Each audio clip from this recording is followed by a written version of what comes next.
Olá, sejam muito bem-vindas, muito bem-vindos, muito bem-vindes ao Perfil e Negócios. E hoje a gente vai falar sobre o mercado do audiovisual, setor responsável pela produção de conteúdos como este programa que chega agora até você. Estudos mostram que o mercado do audiovisual brasileiro gerou uma receita de mais de 57 bilhões de reais só em 2021. E as projeções é que o segmento no mundo cresça em média 7,2% ao ano. Pois é. E o nosso convidado de hoje é expert no assunto, tá? Seja muito bem-vindo, Anderson Jesus. Uma honra imensa ter você aqui. Obrigado. Tenho certeza que vai ser um papo super produtivo, com várias dicas. Espero fazer jus ao expert.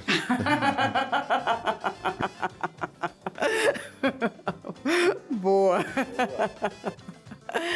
O Anderson, gente, ele é sócio-diretor das produtoras Iracema Rosa Filmes e Todos Negros do Mundo Produções. Anderson, você é empresário, ator, produtor, diretor de TV, cinema e publicidade.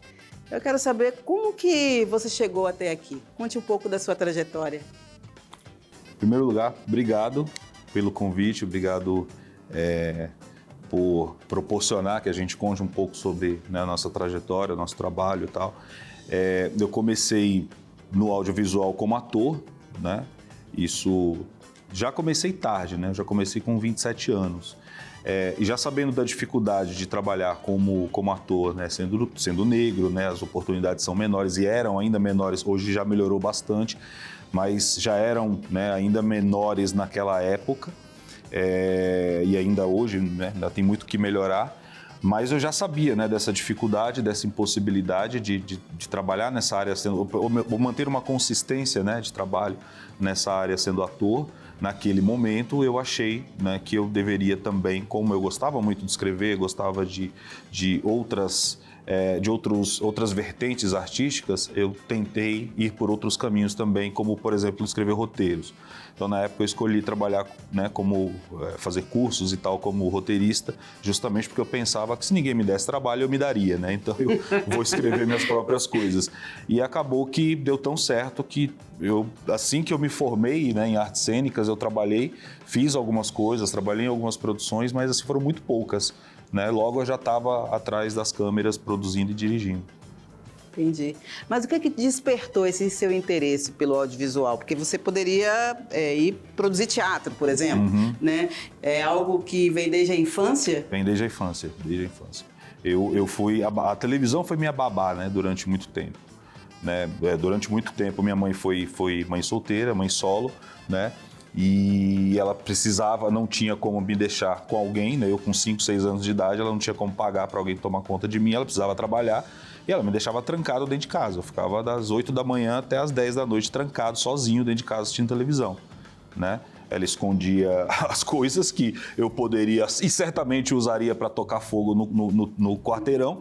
Ela escondia todas as coisas, mas deixava, né, a televisão ali, estava à disposição, era a única coisa que eu tinha para me entreter durante esse tempo todo. E ali foi quando eu comecei a me interessar, né, por televisão e saber, né, o que se passava ali dentro, né, com 5 anos de idade. Uma vez eu desparafusei atrás da TV, até explica por que ela escondia as coisas. Eu desparafusei a TV para entender como que aquelas pessoas ficavam ali dentro. Sim. Né? Lógico que não fazia ideia de como seria. E aí, quando eu cheguei na escola, na 5ª série, eu fiz uma peça de teatro na escola, né? Já tinha esse gosto pela TV, por aquele universo mágico, aquela coisa toda que acontecia dentro daquela caixa. Quando eu cheguei na 5ª série da escola, com 12 anos, fiz uma peça de teatro e aí, segundo a professora, eu fiz muito bem, né, aquele personagem. E aí ela falou que, né, a professora falou que eu deveria pensar em ser alguma coisa, enfim, seguir carreira artística, né, já que eu, segundo ela, tinha talento para isso. A verdade é que eu sempre fui um ator medíocre, né? Como ator eu sempre fui péssimo, acho que por isso que eu preferi ficar atrás da câmera. Mas eu sempre tive essa atração muito grande pela área artística e trabalhar com televisão sempre foi um sonho, né? Então foi aí que começou, desde de criança mesmo. Sim, e aí você começou a fazer cursos, porque assim, fazer roteiro, pensar em fazer roteiro, pensar em fazer produção não é algo assim que a gente pense de imediato, Não. né? Como é que foi isso? Como é que você... Pensar pode até ser, agora começar a executar é outra história, né? Que você precisa pesquisar, ir atrás, tentar entender como é que funciona, conhecer. E aí eu fui fazer cursos, né? Consegui cursos, eu terminando a formação em artes cênicas, eu consegui um curso gratuito, né? de roteiro, inclusive o professor, um documentarista chamado Luiz Carlos Martins, meu amigo até hoje, é o cara que dava esse curso. Ele é de Manaus e ele veio aqui para São Paulo só para dar esse curso. E aí foi o primeiro contato que eu tive com o roteiro, de fato, né? Foi um curso gratuito que foi dado numa instituição aqui em São Paulo. E aí eu participei desse curso e aí eu me encantei por isso, né? Eu sempre gostei de escrever poemas, escrever outras coisas, só não tinha o conhecimento da técnica, né? Então ter acesso a um pouco da técnica de escrever roteiro, para mim foi incrível. E aí, na sequência, na mesma escola que eu fazia artes cênicas, eles promoveram um curso, né, que foi com o Valcir Carrasco, com o autor de novelas. Caramba. E tal. E aí eu já tinha feito esse primeiro curso gratuito. Então, como era na escola, né, a gente tinha como participar, né, sem precisar pagar como outras pessoas, né, de fora pagaram para fazer esse curso. Sim. E aí eu consegui também fazer esse curso, né, um curso básico tal, de roteiro de novelas. E ali foi onde eu realmente comecei de verdade, assim, comecei a colocar em prática, comecei a executar de verdade. Aí você já tinha quantos anos? Não, eu já era adulto, já tinha na faixa de 27, 28 anos já. Eu comecei tarde, eu parei durante um tempo. Eu parei, fiquei muito tempo fora do mercado, porque, né, sendo preto, periférico, você precisa ter escolhas. Eu já tinha um filho, entendeu? Você precisa optar por algumas coisas. Eu achava que estava tudo ruim porque eu talvez tivesse ido pelo caminho errado, e na verdade não era, né? E eu precisava de grana, precisava pagar as contas, pagar aluguel, pagar uma série de coisas. Eu tive que optar durante muito tempo, eu optei por ter um emprego convencional. Né? Você trabalhou fora da área de audiovisual? Sim, sempre. Até os 27 anos eu trabalhei fora da área. Você fazia o quê? Eu já trabalhei com tudo. Antes de entrar no mercado audiovisual de fato, eu já trabalhei com uma série de coisas. Trabalhei como operador de telemarketing, trabalhei como supervisor de telemarketing, né? Trabalhei em supermercado como repositor. Trabalhei como office boy, meu primeiro emprego registrado foi como office boy, ajudante de despachante, e já fiz uma série de coisas. E o telemarketing foi o último setor, o último segmento que eu trabalhei, né, como realmente funcionário, empregado de alguém, e eu fiz um plano, né, construí um plano, fiz um plano de que eu ia de fato entrar e me dedicar totalmente a essa área. E aí eu comecei a me estruturar. Uma das coisas que eu fiz foi, de fato, procurar uma escola profissionalizante de teatro. E aí eu planejei que quando eu terminasse o curso de teatro, eu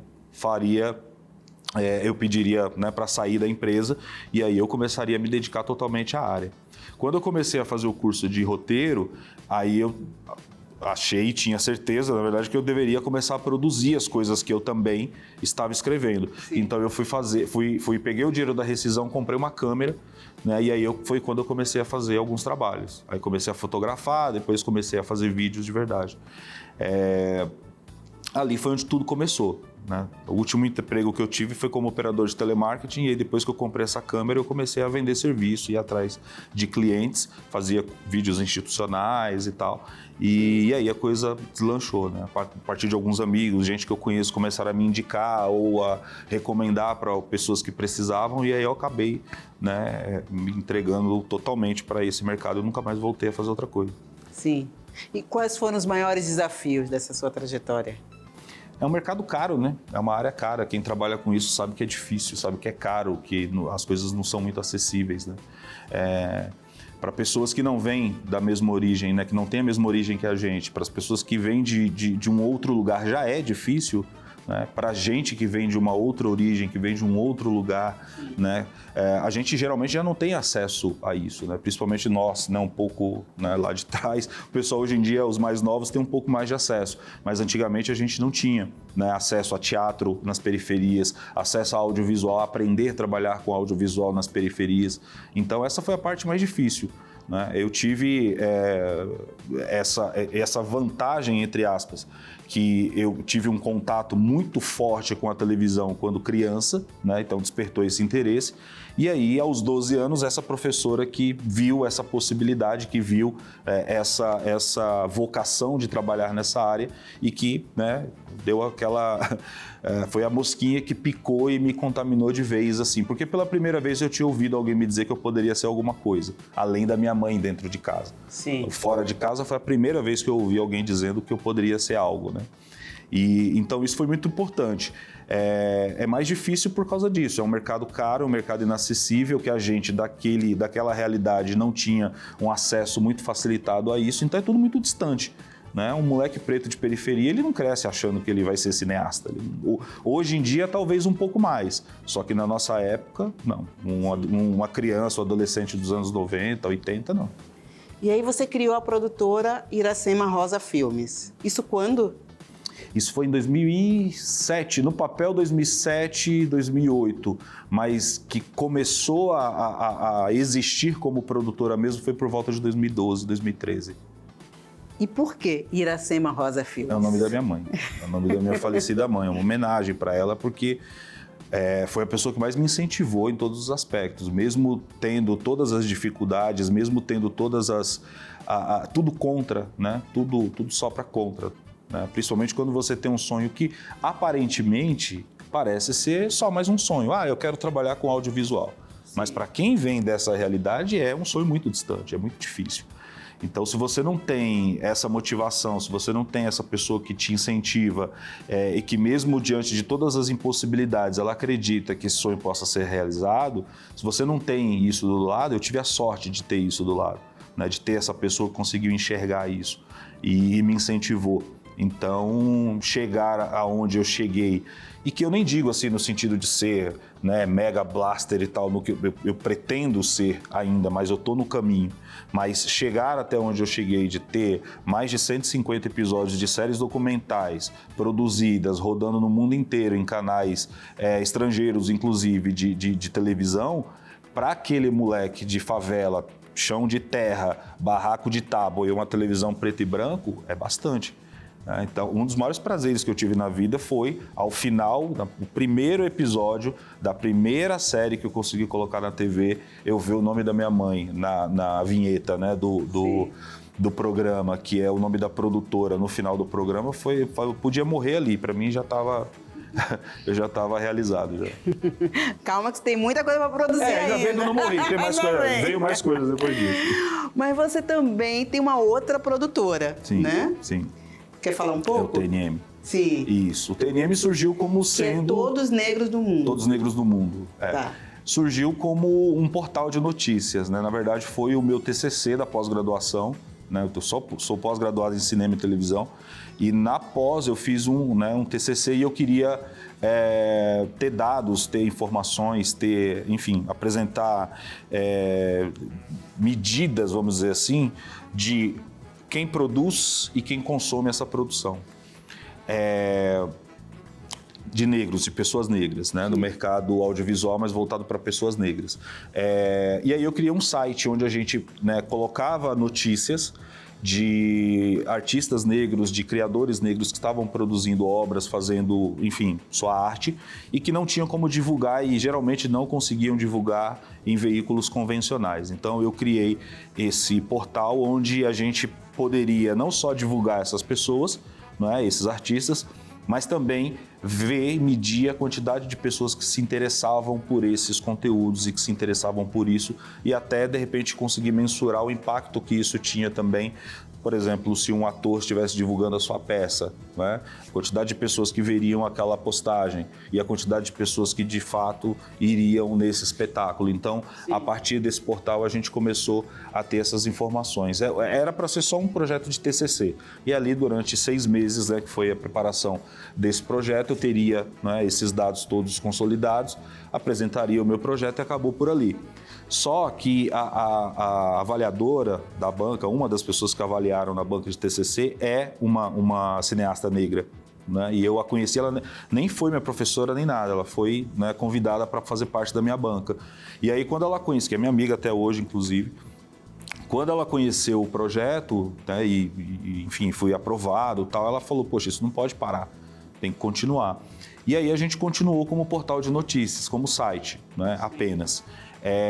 Só que a gente começou a ir além. Como é a minha área audiovisual, eu achei por bem e vi que existia uma necessidade também de ter equipes, né, formadas por pessoas negras, né, equipes do audiovisual. Então, dessa forma, a gente conseguiria não só, enfim, abraçar todas essas pessoas negras que precisassem, que estivessem querendo entrar no mercado, mas também ensinar, também, né, fazer a preparação dessas pessoas para o mercado também. E quando a gente viu que também existia uma demanda por representatividade, a gente entendeu que essa representatividade não podia ser apenas na frente das câmeras, porque o dinheiro continuaria indo para as mesmas pessoas. Sim. O dono da produtora é branco. Sim. Então continua indo para as mesmas pessoas, o roteirista, o diretor de fotografia, toda a estrutura de produção, né, os criativos da produção continuavam sendo as mesmas pessoas. Aí eles colocavam uma pessoa negra na frente da câmera e, ok, estamos fazendo diversidade. E não estamos, o dinheiro continua indo para os mesmos bolsos. Então, a gente criou essa estrutura de produtora justamente para poder atender essa demanda e falar, olha só, vocês não estão fazendo diversidade, tá? Vocês estão maquiando aí, é token, estão contratando token apenas. E aí a gente entrou com essa possibilidade, né, com essa estrutura.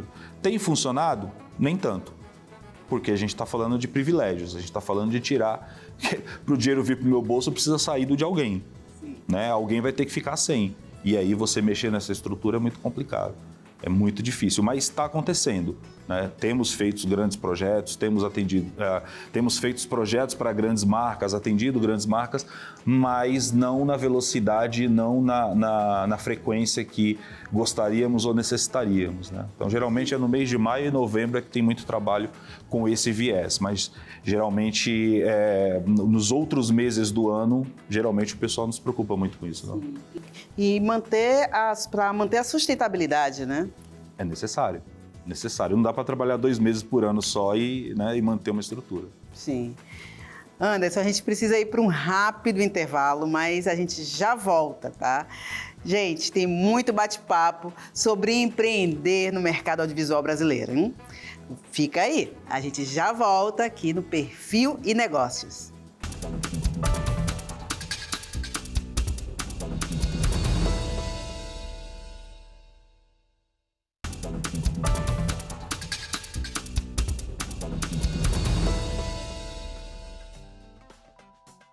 E estamos de volta com o programa Perfil e Negócios e nosso convidado de hoje é o Anderson Jesus, sócio-diretor das produtoras Iracema Rosa Filmes e TNM Produtora. Anderson, você também produz para o YouTube, certo? Sim. Conta um pouquinho pra gente. Isso surgiu durante, né, o período da pandemia e tal, porque, né, houve uma parada muito grande no mercado convencional, no mercado audiovisual convencional. A gente ficou durante mais ou menos uns 8 meses sem produzir absolutamente nada, sem fazer absolutamente nada. E as pessoas foram para a internet, as pessoas foram consumir conteúdo, né, em outras plataformas e tal. Sim. E aí a gente nós já tínhamos, né, os conteúdos na TV, as coisas que já rodavam na TV. E aí durante o período da pandemia eu descobri que tinha algumas pessoas estavam pirateando os nossos programas. Não só os nossos, né? Geralmente programas de true crime e tal, o pessoal costuma piratear e colocar de graça no YouTube, né? Ah, é? O pessoal coloca uma câmera para gravar a tela da TV e bota de graça no YouTube. E aí eu descobri que tinha alguns episódios nossos, de programas nossos que estavam na TV, e que são nossos mesmo, porque geralmente eu produzo o programa e licencio para os canais, porque os canais têm uma necessidade de bater cota, né? De cumprir com uma cota de tela. E esses conteúdos são todos nossos, então não são vendidos para o canal, são licenciados para o canal. E aí eu sou o maior interessado em não permitir que esteja de graça em outros lugares. E aí eu fui, Sim, né, claro. vira e mexe eu pesquisava, eu dava uma olhada.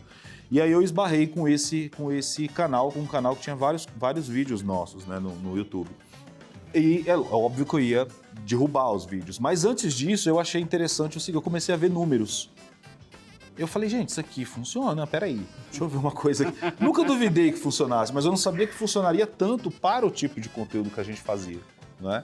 E aí eu achei num desses canais um vídeo nosso, um dos episódios de um programa nosso, que tinha mais de 600 mil visualizações. Caramba! E tinha muito comentário, assim, muito comentário, e comentário do tipo as pessoas adorando aquilo e comentando sobre o programa. Nossa, que incrível, não sei o quê, coitada dessa mãe, porque era um programa sobre pessoas desaparecidas. Sim. Então tem muitos depoimentos de mães e tal, contando as histórias, né? E aí eu vi que as pessoas se interessavam pelo conteúdo, se envolviam com a história, colocavam um emojizinho de choro e tal. Falei, tem um troço aqui. Vou dar uma olhada melhor nisso, né? Então, o cara até ganhou uma sobrevida, né? Porque eu precisei pesquisar mais o canal dele e não derrubei na hora. Eu colhi informações. Aí a gente decidiu que a gente poderia também fazer isso, né? Que a gente poderia não só colocar os nossos conteúdos, até porque os vídeos, os programas, eles iam para canais de TV a cabo, então não era todo mundo que tinha acesso, né? Só quem pagava uma TV por assinatura que assistia a esses programas. E isso também era interessante para as famílias e para o propósito do programa, não é? Porque o interessante do programa é que ele chegue ao máximo possível de pessoas. Indo para a TV paga, né, eram os canais que estavam interessados nesse tipo de programa, mas o público era muito restrito, né? Só quem pagava por TV por assinatura. E aí a gente achou que seria interessante, né, principalmente aqueles programas que já estivessem vencendo os licenciamentos, a gente colocar na internet. Aí a gente começou a fazer e começou a funcionar. Em menos de um ano, a gente saiu do zero absoluto do primeiro canal que a gente tinha, que era relacionado ao projeto de pessoas desaparecidas, porque temos outros formatos, outros projetos.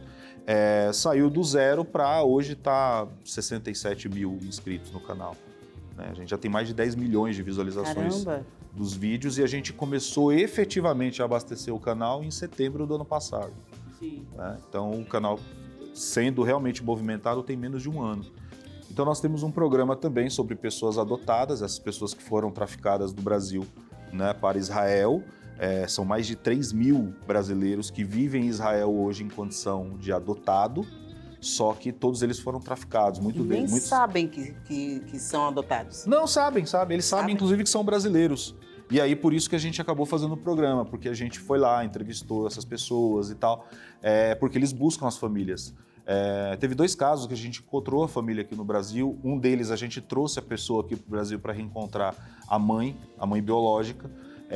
Teve um caso da França que a gente encontrou também, a gente trouxe a família para fazer o teste de DNA também, e aí a gente identificou de verdade a família verdadeira da menina da França que estava procurando, e aí a gente criou um outro canal.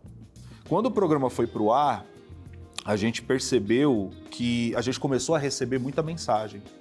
Quando foi ao ar no YouTube? Não, quando foi pro ar na televisão. Tá. A gente percebeu que tinha algo ali quando a gente começou a receber mensagens, porque a gente achava que era uma situação só de pessoas que eram traficadas para fora do Brasil. Adoções ilegais. Foi para fora, é ilegal. E aí a gente começou a perceber que tinha muitos brasileiros que assistiam o programa na TV, aí viam lá o nome da produtora, acho que eles iam procurar na internet, achavam a gente e mandava mensagem pra gente querendo gravar a história deles. Só que eles brasileiros, entendeu? Falou, como assim? Porque a ideia que a gente tem sobre a adoção é uma ideia muito romântica, muito legal e tal, uma coisa bacana, de acolhimento e tal, mas não é. Não é. Para quem vive o processo é terrível. É terrível. E aí essas pessoas, todas elas querem encontrar as suas famílias biológicas, entender por que elas foram adotadas. Conhecer sua história, Conhecer né? Um pouco sua história. Da sua origem, né? Porque elas falam que tem um buraco na vida, elas precisam fechar isso. Isso não quer dizer que elas vão abandonar a família adotiva, muitas delas amam a família adotiva, foi muito bem criada, mas ela precisa fechar essa lacuna. E aí essas pessoas começaram a procurar a gente. E aí a gente começou a pensar, poxa, tipo, a gente vai ter que fazer um canal sobre isso também, porque a gente precisa acolher, né, precisa abraçar todas essas histórias e trazer todas essas pessoas para falar.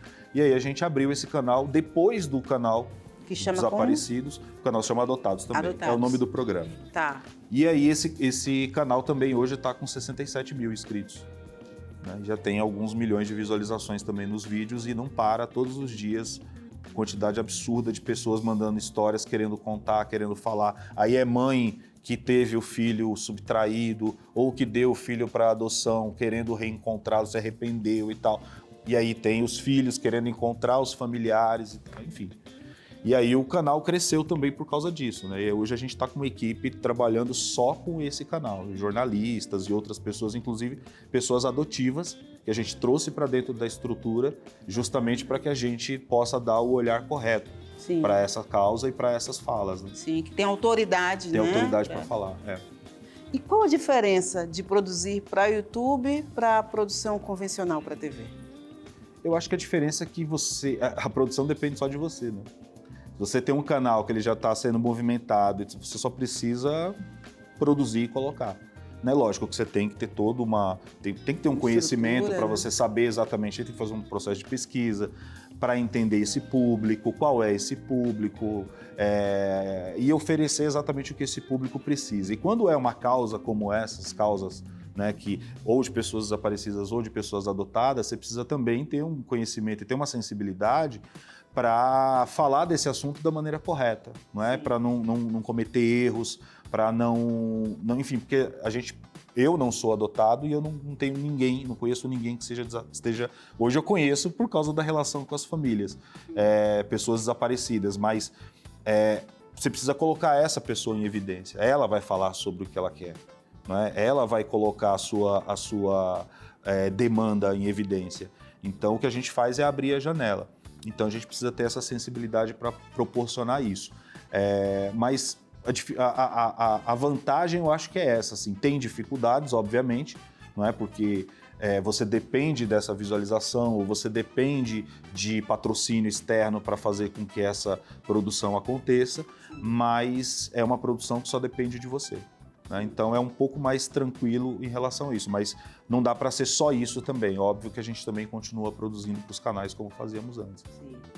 E até para dar uma dica para quem está nos assistindo, precisa-se de muito investimento para ter uma produtora? Como é que funciona?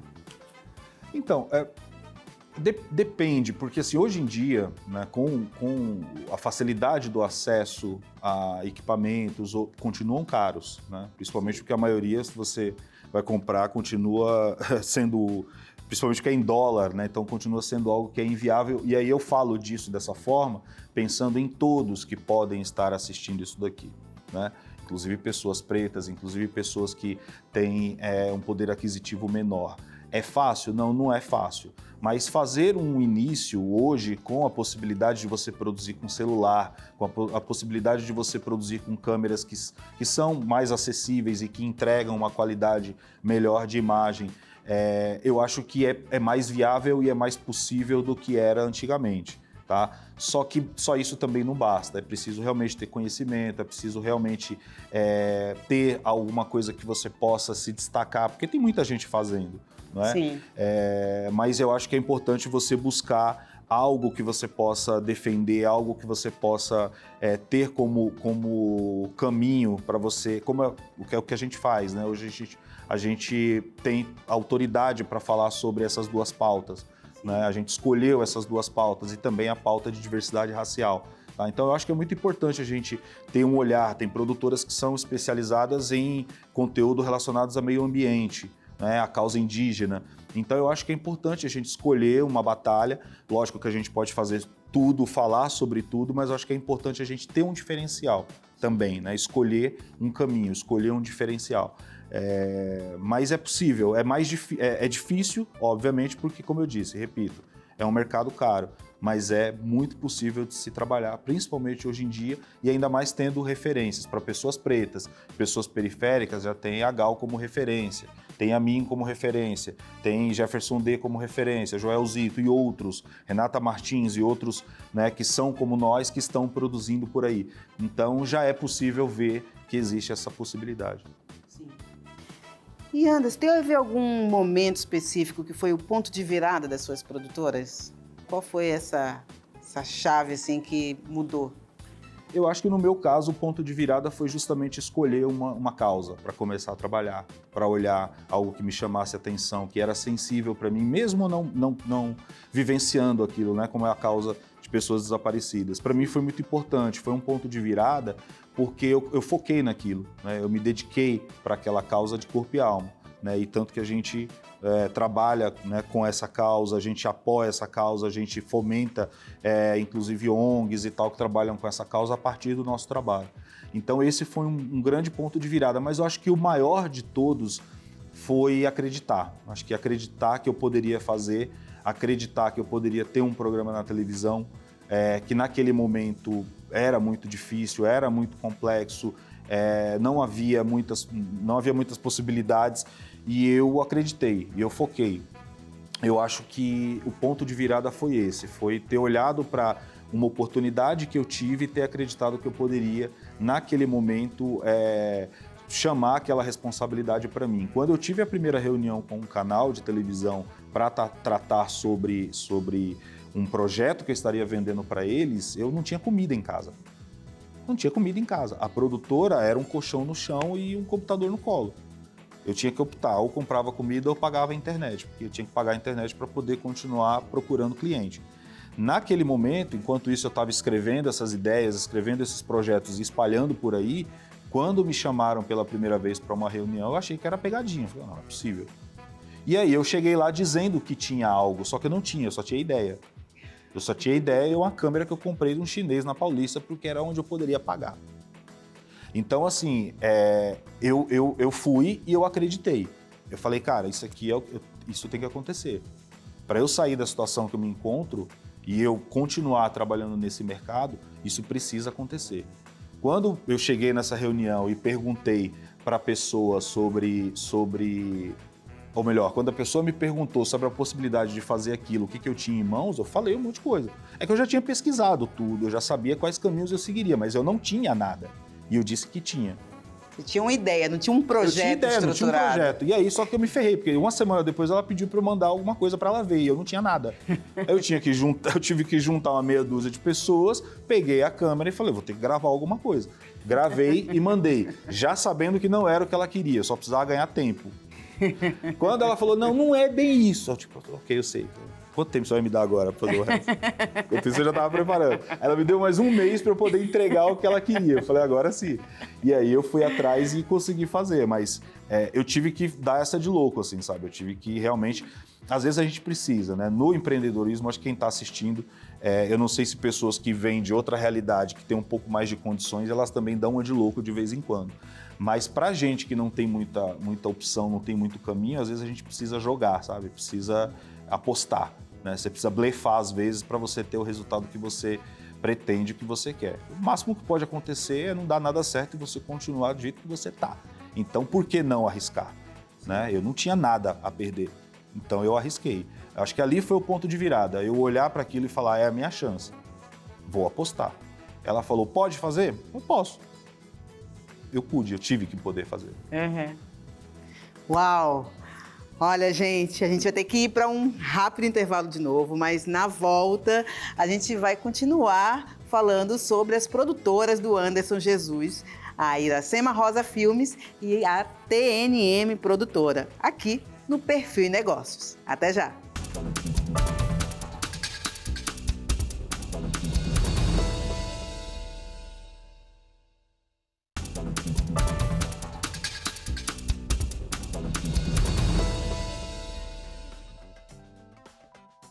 E voltamos com o programa Perfil e Negócios e hoje nosso bate-papo é com Anderson Jesus, ator, produtor, diretor e empresário do mercado audiovisual. Anderson, eu quero começar te perguntando agora o seguinte, como que você vê o mercado audiovisual no Brasil hoje? Ele é um mercado rentável? O audiovisual sempre foi, né, um mercado rentável. Principalmente para quem não tem nada, né? Aí você começa a trabalhar nessa área, você começa a perceber o quanto de dinheiro rola. A gente está falando de bilhões, né? Como foi falado aqui no início, né? Enfim, como informação, o que o mercado movimenta. Eu acho até que poderia movimentar mais, não é? Se tivesse realmente mais incentivos e tal. Eu acho que o maior problema é justamente ele ir muito de acordo com a política, depende muito da política, as pessoas não têm muito o hábito de consumir, não é, conscientemente, geralmente é aquilo que está fazendo mais sucesso, as pessoas optam às vezes por não consumir conteúdo nacional, só na TV aberta, então assim, acho que isso acaba complicando um pouco, mas ainda assim é um mercado muito rentável, né? Gira muito dinheiro. São muitas pessoas empregadas, são centenas de milhares de pessoas que são empregadas nesse mercado. Mas hoje, principalmente, eu acho que além, e aí eu estou falando só do mercado convencional, cinema, publicidade e televisão, hoje existe um outro fator, tem um outro ponto aí que é interessante, que é importante e que pode ser a porta de entrada para outras pessoas, que é a internet, não é? Tem várias plataformas e aplicativos, né, estrangeiros entrando no Brasil e apostando muito na produção de conteúdo. E cada vez que surge uma plataforma nova, uma rede social nova, você pode perceber que por mais diferente que elas sejam entre si, todas elas têm vídeo. Todas elas têm o objetivo de impulsionar a produção de vídeo. Sejam vídeos simples, caseiros e tal que as pessoas fazem, mas também existe um interesse e uma necessidade de terem cada vez mais vídeos com uma qualidade melhor, não é? Inclusive a gente acabou de fechar uma parceria, um contrato com uma plataforma estrangeira para produção de conteúdo aqui no Brasil em grande escala. E essa plataforma está chegando muito forte, investindo muito nisso, e eles começaram a perceber, inclusive, que os vídeos que eles tinham têm muito alcance, né, que eram produzidos pelos creators e tal, mas ali de maneira mais caseira tal, tinham muito alcance, mas não tinham muito apelo comercial. E eles, né, precisam também fechar contratos e parcerias comerciais para essas publicidades rodarem dentro desses vídeos. Eles começaram a perceber que havia necessidade de também produzir coisas com um pouco mais de qualidade, né? E aí que a gente entra, e outras produtoras também entraram com foco só em produzir para a internet. Então tem muitas produtoras hoje que estão trabalhando única e exclusivamente para essas plataformas. Então é um mercado que eu acho que está muito aquecido para além do consumo tradicional, né, de audiovisual. E eu acho que aí faz com que a coisa seja não só mais acessível para todos que queiram consumir, mas também trabalhar nesse mercado, não é? Porque com uma equipe muito enxuta, com uma produção muito pequena, você consegue produzir conteúdos de qualidade e que são fomentados, são monetizados, e que isso é muito importante para uma produtora pequena. Então eu acho que hoje, e principalmente depois da pandemia também, que houve um consumo enorme de conteúdo audiovisual, que foi o que, não é, ajudou as pessoas a passarem por esse período de reclusão e tal, eu acho que hoje o olhar para essa produção de conteúdo ela está um pouco diferente, e também as pessoas estão consumindo mais, né? Elas hoje querem sair mais para ir ao cinema, mas também desenvolveram ao longo da pandemia o hábito de consumir conteúdo na tela do celular, né? Então eu acho que isso continua, isso vai continuar, e é muito interessante, principalmente para a entrada de novos produtores no mercado. Com certeza. Agora eu queria saber da Iracema Rosa Filmes e TNM Produtora. Elas concorrem entre si ou elas têm um público completamente diferente? Não, elas não concorrem. Isso, inclusive, foi um cuidado. Algumas pessoas até me perguntaram, mas por que não mantém tudo na mesma? É porque a Iracema Rosa Filmes é uma produtora que foi criada para fazer de tudo. Ela não tem viés, ela não tem recorte, né? A gente fala de absolutamente tudo, a gente produz absolutamente tudo. A gente está com projetos de filmes, projetos de série, concorrendo em editais. A gente acabou de ser premiado com um curta-metragem que a gente está rodando o mundo com ele, já ganhamos vários prêmios pelo mundo com esse curta-metragem, e que não tem recorte, né? Então, Iracema Rosa Filmes é isso, né? Produz para tudo, para todos. A gente está produzindo agora também uma série para um grande canal de TV também, que é uma série que fala sobre amor, por exemplo. Uma série que fala sobre amor, se chama Por que Amamos. Então, assim, não tem recorte, a temática é para todos. O TNM, como surgiu do portal de notícias voltado para a comunidade negra, né, com esse viés, com esse propósito de difundir conteúdo preto que é produzido e de também fomentar esses conteúdos, principalmente hoje em dia, com empresas que precisam cumprir uma agenda ESG, elas acabam olhando, não é, para o tipo de conteúdo que elas estão produzindo, acabam dando um foco para a diversidade, não é, e para a sustentabilidade de uma maneira geral. A gente achou por bem ter esse recorte dentro de uma produtora. O TNM surgiu em 2016 e mesmo quando ainda não era uma produtora, já produzia vídeo para redes sociais e tal. Então foi um caminho meio natural, né? Como eu também já trabalho como produtora, foi um caminho natural transformar aquela marca em produtora de vídeo também, e aí sim, assumidamente produtora, justamente para poder atender essa demanda do mercado. Então elas não são concorrentes. Não é? Inclusive tem pessoas de uma que trabalha na outra, né, dentro da equipe, só que no caso das produções de TNM, produções que têm esse recorte, a gente tem um cuidado muito maior em formar, em montar uma equipe que seja 100% negra.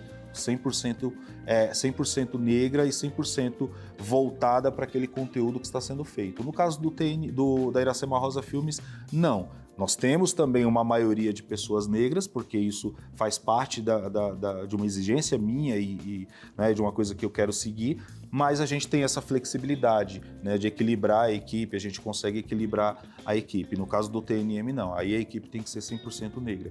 E também a temática, né? No caso do TNM, a gente tem como premissa tratar de temática racial, exclusivamente ou temática racial, ou conteúdos diversos, mas que tenha protagonismo negro. Então isso é exigido. Então a empresa que queira contratar, a marca que queira contratar o TNM já vem sabendo que é uma produtora que vai cumprir com essa exigência, né? Se ela quer ter diversidade realmente de ponta a ponta, é ali que ela vai ter.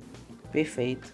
E qual é o seu papel, Anderson, em cada uma das produtoras? O que é que você faz em cada uma? Tudo. Absolutamente tudo. Nem dá para escolher muito, não. Eu faço absolutamente tudo. É meio que uma, assim, quando comecei eu já fazia isso, né?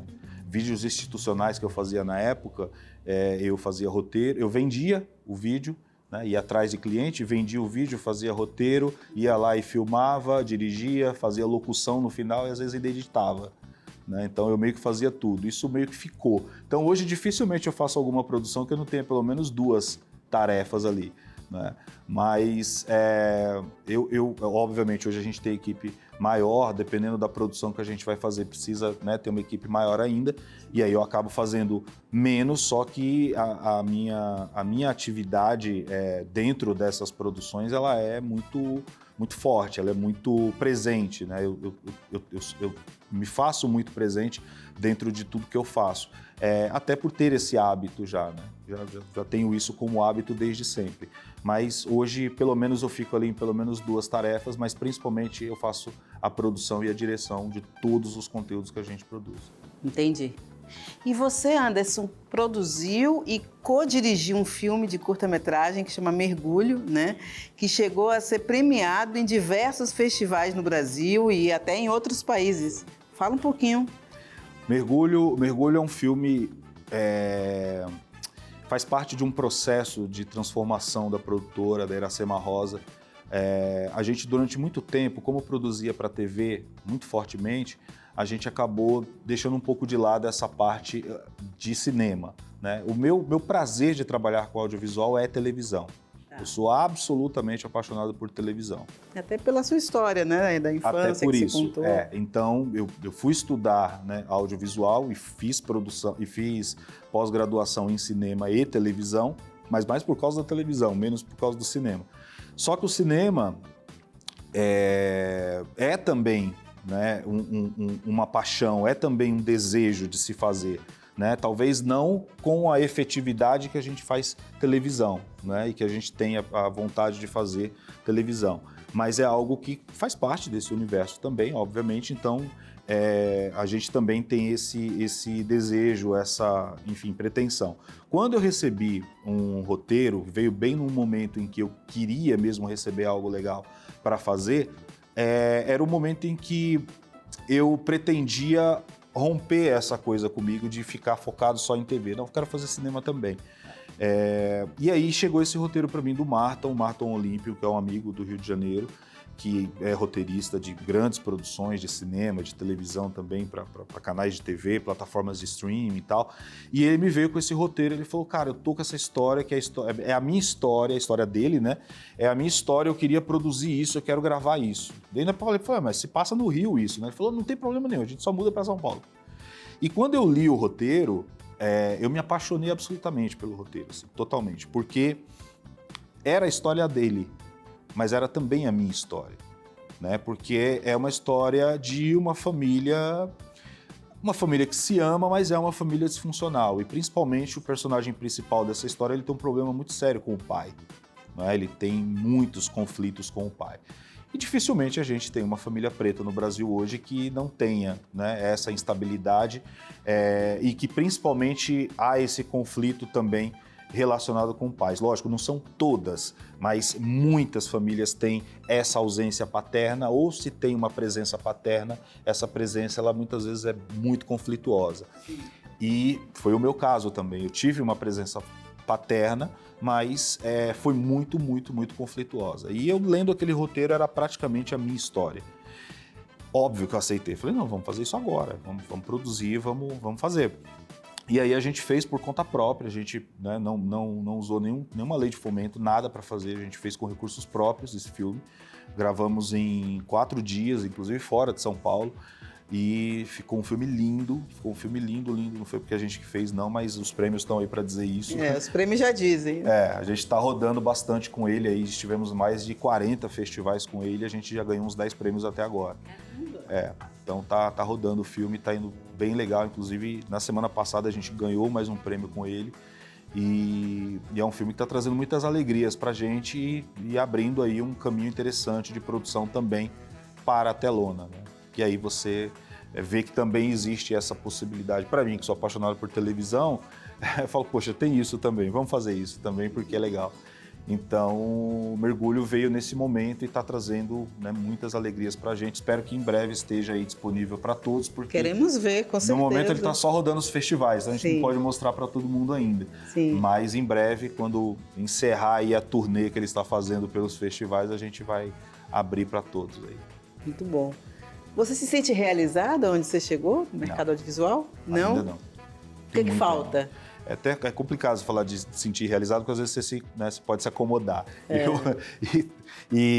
Não, ainda falta muito, eu preciso chegar muito longe ainda. Pode parecer que você fez muita coisa e você conquistou muita coisa, mas não, ainda tem muito a conquistar. E o mais interessante do mercado audiovisual é que você pode trabalhar enquanto viver, né? Enquanto respirar, você pode estar trabalhando. Então, e o céu é o limite, né? Então, você pode produzir para sempre e você, enfim, uma das coisas interessantes também desse mercado é porque o tempo todo você é provocado, não é? Às vezes você nem está pensando em fazer algo num determinado caminho e de repente você é provocado a fazer e você fala, por que não? Sim. Né? E aí você encontra também, você se convence a fazer aquilo porque você se sente desafiado a fazer aquilo. Então não estou realizado nem um pouco, ainda falta muita coisa, tem muita coisa para fazer e muito para onde crescer ainda também.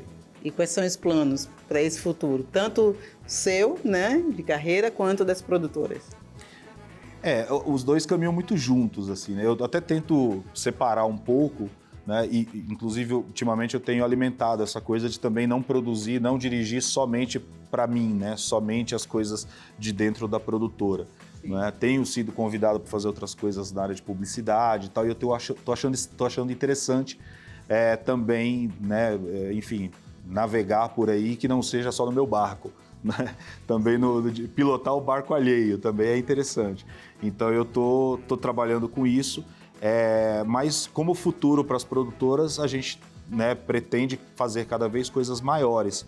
Apesar desses projetos que nós fizemos serem projetos interessantes, que foram para a TV, muita gente viu, roda o mundo, tal, mas ainda não são aqueles projetos populares. Eu quero fazer coisas populares, eu quero fazer coisas que todos possam ver, né? Aquelas coisas que entra na casa de todo mundo mesmo, com novela. A novela é uma coisa que eu morro de vontade de dirigir e que ainda não tive a oportunidade. Eu até converso isso com alguns amigos do mercado, eles acham que é maluquice, porque eu sei que o trabalho é insano. Você vai ter que deixar alguém cuidando dessas produtoras. Não tem como. Eu sei que é um trabalho insano, mas é uma coisa que desde sempre eu fiz fazer uma, pelo menos, na vida. Só uma. Só para saber como é, mas é uma vontade imensa que eu tenho, pessoal, de fazer novelas. E com a produtora, com as produtoras, fazer cada vez mais programas para TV aberta e também fazer cinema. Muito bom. Planos ousados, hein? Sim, temos que ser, né? Temos que ser. E blefar de vez em quando. Boa.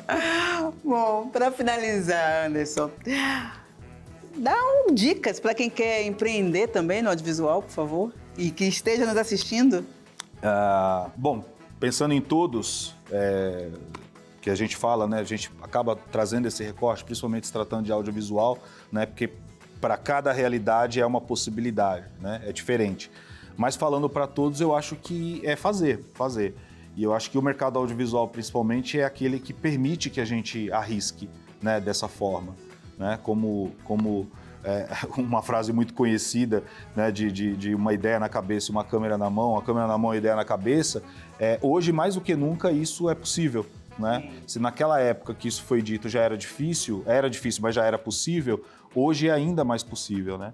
Eu acho que hoje, mais do que nunca, né, seguindo o que Glauber Rocha disse, né, naquele período do cinema novo, tal, e que tudo era muito difícil, mas era possível, né, uma ideia na cabeça e uma câmera na mão e ideia na cabeça, eu acho que hoje isso faz ainda mais sentido, né, porque hoje é possível que todos estejam com uma câmera na mão, né, você com um celular você consegue fazer um filme, né, você consegue fazer um conteúdo, se você tem uma boa ideia, se você tem um projeto com um caminho, com um propósito, eu acho que hoje as possibilidades são ainda maiores, porque antigamente você dependia que esse projeto passasse na televisão ou passasse no cinema. Hoje não, hoje você pode se utilizar de várias plataformas e possibilidades que a internet trouxe, né, e que o advento da internet trouxe e essa inclusão digital em massa, né, a nível global também trouxe, e também essa qualidade que nós temos hoje em equipamentos menores, em equipamentos portáteis. Então eu acho que mais do que nunca essa ideia é válida. Então para quem quer empreender no audiovisual, eu acho que esse é um caminho. Tem plataformas, tem aplicativos que estão procurando por produtoras que queiram produzir em grandes escalas, mas conteúdos um pouco mais simples, conteúdos um pouco mais fáceis de serem feitos, de serem editados, inclusive no próprio celular, né? E isso pode fazer com que você consiga ter um alcance muito grande com o seu conteúdo e principalmente ganhar dinheiro com isso também. Então acho que é só uma questão de fazer, realmente colocar as ideias em prática e sair para fazer. Não tem medo e se precisar, se de repente você precisar, também blefe, não tem problema nenhum. Muito bom. Anderson Jesus, obrigadíssimo pela sua presença. Obrigado. História fantástica, a gente se conhece já há algum tempo, né? Sim, e é muito lindo poder acompanhar um pouco da sua trajetória. Muito obrigada por você reexistir, né? Eu que agradeço parabéns. O convite e essas palavras todas, nem sei como lidar com isso. Mas é bacana saber Recebo, só me resta receber. Muito obrigado mesmo, vindo de você principalmente, que é uma guerreira do audiovisual também, né, que a gente sabe do seu trabalho também, da sua carreira, da sua luta e do seu talento, né? Ouvir isso de você, que é alguém tão relevante para o mercado, também é muito gratificante, é um afago, né, na alma, isso é muito legal.